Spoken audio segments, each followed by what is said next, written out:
चलिए बात करते हैं लक्ष्मीकांत के पहले चैप्टर की। लक्ष्मीकांत जो राज्य व्यवस्था की किताब है।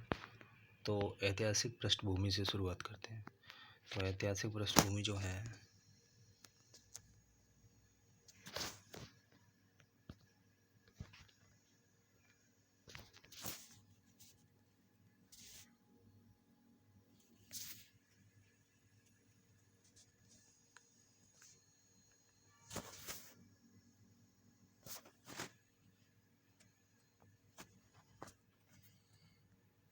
ऐतिहासिक पृष्ठभूमि की बात कर ले रहे हैं कि भारत में ब्रिटिश 1600 ईस्वी में ईस्ट इंडिया कंपनी के रूप में व्यापार करने के लिए आए। महारानी एलिजाबेथ के चार्टर द्वारा उन्हें भारत में व्यापार करने के विस्तृत अधिकार प्राप्त थे। कंपनी जिसके कार्य अभी तक सिर्फ व्यापारिक कार्य तक सीमित थे, 1765 में बंगाल, बिहार और उड़ीसा के दीवानी अर्थात राजस्व दीवानी न्याय का अधिकार प्राप्त करने के लिए इसके तहत भारत में उसकी क्षेत्रीय शक्ति बनने की प्रक्रिया प्रारंभ हुई। तो भारत में जो 1600 ईस्वी में ईस्ट इंडिया कंपनी के रूप में अंग्रेज आए और एलिजाबेथ के चार्टर अधिनियम के द्वारा उन्हें व्यापार करने का अधिकार मिला। तो उसके बाद 1765 में जब 1600 में आ गए तो 1765 में बंगाल, बिहार, उड़ीसा की दीवान अर्थात दीवानी मिली उनको, अर्थात राजस्व और दीवानी न्याय के अधिकार मिले। यानी कि दीवानी अब वो क्या है कि अब न्याय भी सुना सकते थे। ठीक है, 1765 में। फिर 1773 में हालांकि रेगुलेटिंग एक्ट बना था, उसकी बाद में बात करेंगे। मिले अर्थात राजस्व अधिकार प्राप्त हुए। इसके तहत भारत में उसकी क्षेत्रीय शक्ति बनने की प्रक्रिया आरंभ हुई। 1858 में सिपाही विद्रोह के परिणाम स्वरूप ब्रिटिश ताज ने भारत के शासन का उत्तरदायित्व अपने हाथ में ले लिया। यह शासन 15 अगस्त 1947 को भारत की स्वतंत्रता तक अनवरत रूप से जारी रहा। स्वतंत्रता मिलने के साथ ही भारत में एक संविधान की आवश्यकता महसूस हुई। 1934 में क्वेश्चन आया था, कई बार पूछा है कि सबसे पहले संविधान सभा का विचार किसने रखा। तो 1934 में एम एन राय भारत में साम्यवाद आंदोलन के प्रणेता जो कहे जाते हैं। ठीक है, तो उन्होंने सबसे पहले जो है संविधान सभा में संविधान की बात करी, ऐसा कहते हैं इतिहासकार। भारत में साम्यवादी आंदोलन के प्रणेता के लिए सुझाव को अमल में लाने के उद्देश्य से 1946 में एक संविधान सभा का गठन किया गया। 26 जनवरी 1950 को संविधान अस्तित्व में आया। वनडे एग्जाम में छोटी छोटी परीक्षाओं में पूछ लेता कि संविधान बन के कब काम में आया, तो 26 जनवरी 1950 को अस्तित्व में आया। ठीक है, तो यद्यपि संविधान ने यहाँ पे आगे देखते हैं, यद्यपि संविधान ने राज्य व्यवस्था अनेक विशेषताएं ब्रिटिश शासन से ग्रहण की। यद्यपि संविधान और राज्य व्यवस्था की अनेक विशेषताएं ब्रिटिश शासन से ग्रहण की गई थी, तथापि ब्रिटिश शासन में कुछ घटनाएं ऐसी थी जिनके कारण ब्रिटिश शासित भारत में सरकार और प्रशासन की विधिक रूपरेखा निर्मित की गई। इन घटनाओं ने हमारे संविधान राजतंत्र पर गहरा प्रभाव छोड़ा है। इन घटनाओं का ब्यौरा इस प्रकार है। जैसे 1773 का कंपनी का पहला एक्ट आ रहा है। 1773 से दो तरीके से एक्ट बने हैं, एक तो कंपनी के अंतर्गत, दूसरे ब्रिटिश शासन के अंतर्गत। तो 1773 से 1858 तक कंपनी का शासन माना गया। तो जो पहला एक्ट है वो 1773 का रेगुलेटिंग एक्ट है। कई बार परीक्षा में ये पूछ लिया गया है कि रेगुलेटिंग एक्ट जो था वो कब आया, तो 1773 में आया, ये बताना है। इस अधिनियम इसकी बात कर लेते हैं। इस अधिनियम का अत्यधिक संवैधानिक महत्व है। यथा भारत में ईस्ट इंडिया कंपनी के कार्यों को नियमित और नियंत्रित करने की दिशा में ब्रिटिश सरकार द्वारा उठाया गया पहला कदम था। इसके द्वारा पहली बार कंपनी के प्रशासनिक और राजनीतिक कार्यों को मान्यता मिली। तो क्वेश्चन पूछा जाता है कि राजनीतिक प्रशासनिक कार्यों को मान्यता किस एक्ट में मिली, तो 1773 में मिली। इसके द्वारा भारत में केंद्रीय प्रशासन की नींव रखी गई। ये भी पूछा जाता है किस एक्ट में केंद्रीय प्रशासन की नींव रखी गई। अन्य विशेषता में बात कर ले रहे हैं। अन्य विशेषता में क्या है, अधिनियम की विशेषता। इस अधिनियम द्वारा बंगाल के गवर्नर को बंगाल का गवर्नर जनरल पद नाम दिया गया एवं उसकी सहायता के लिए एक 4 सदस्यीय परिषद का गठन किया गया। तो बंगाल का गवर्नर था वो गवर्नर जनरल बन गया और एक 4 सदस्यीय समिति की स्थापना की गई। पहले जो गवर्नर जनरल थे तो सहायता के लिए 4 सदस्यीय कार्यकारी परिषद का गठन किया गया। उल्लेखनीय कि ऐसे पहले गवर्नर लॉर्ड वॉरेन हेस्टिंग्स थे। इसके द्वारा मद्रास और बम्बई के गवर्नर बंगाल के गवर्नर के जनरल के अधीन हो गए। मद्रास और बम्बई के गवर्नर जो थे अब बंगाल के गवर्नर के अधीन हो गए और उसकी बात मानेंगे। दो जगह के गवर्नर बम्बई और मद्रास के कौन से एक्ट में? 1773 में। अच्छा, आगे बात कर ले रहे हो गए। जबकि पहले प्रेसिडेंटी के गवर्नर एक दूसरे से अलग थे। तीसरे नंबर की बात कर रहे हैं। इस अधिनियम के अंतर्गत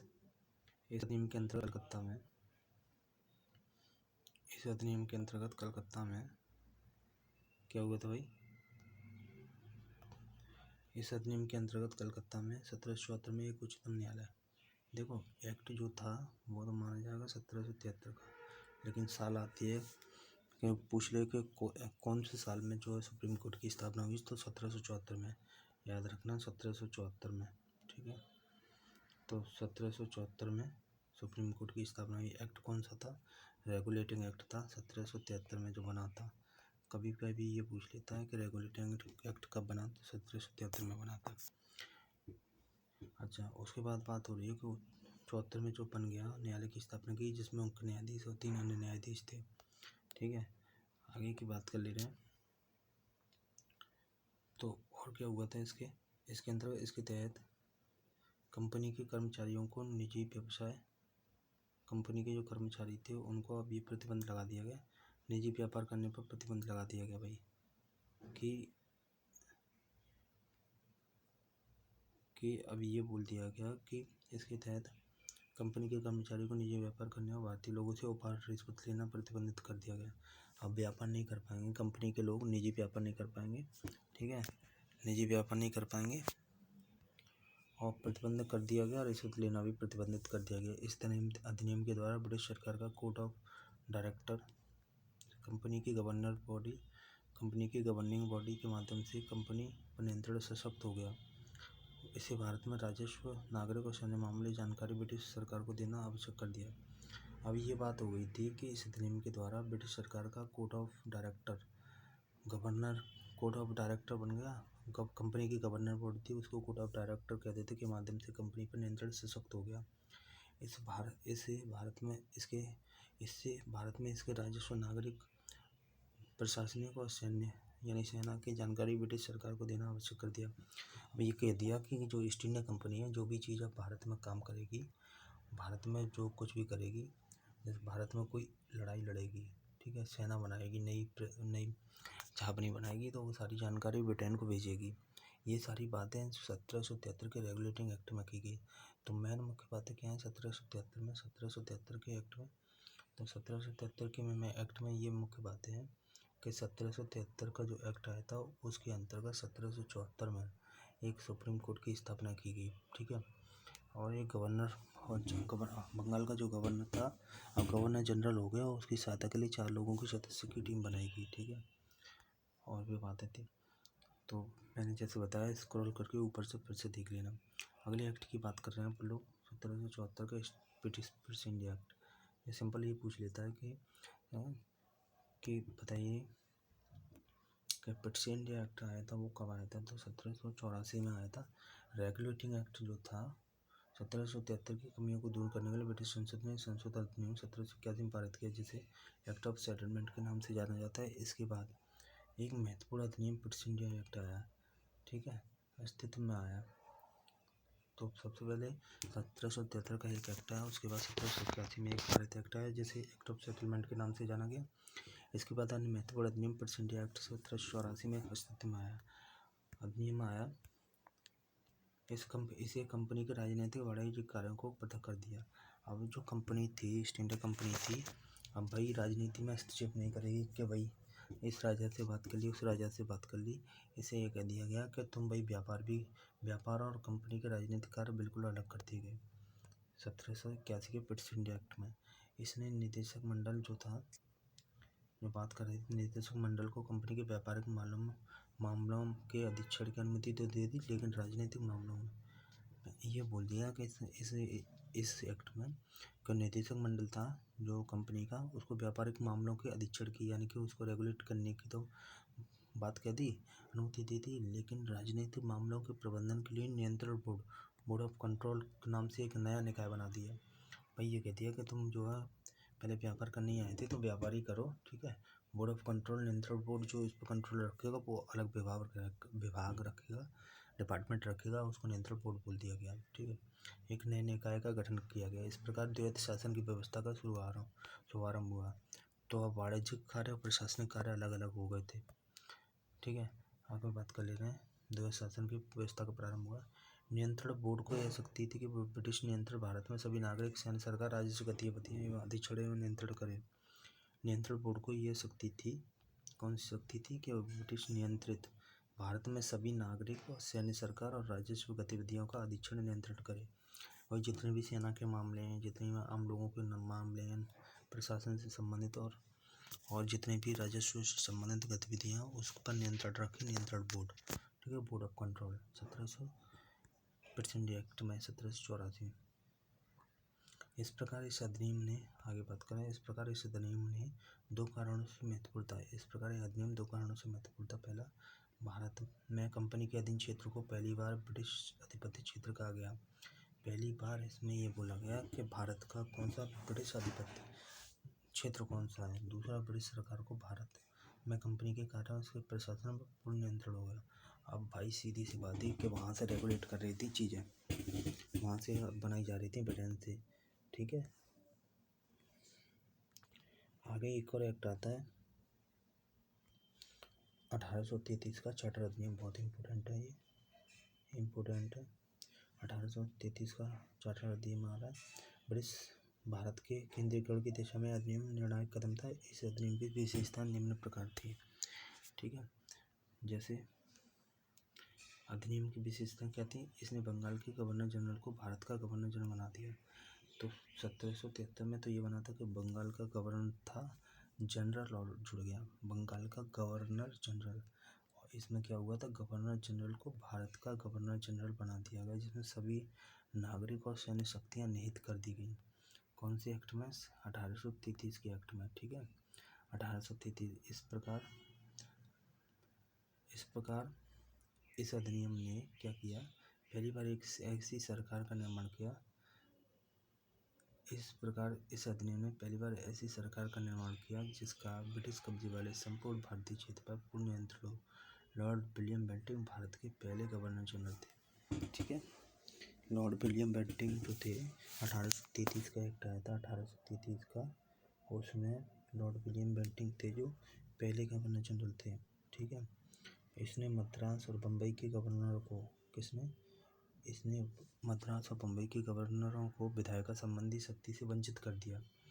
अब ये बोल दिया कि मद्रास और बम्बई के गवर्नर हैं, वो लेजिस्लेशन यानी कानून नहीं बना पाएंगे। भारत के गवर्नर जनरल अब वो कानून नहीं बना पाएंगे मद्रास और बम्बई के, तो विधायिका संबंधी शक्ति से वंचित कर दिया। भारत के गवर्नर जनरल को पूरे ब्रिटिश भारत में विधायिका के असीमित अधिकार प्रदान किए गए।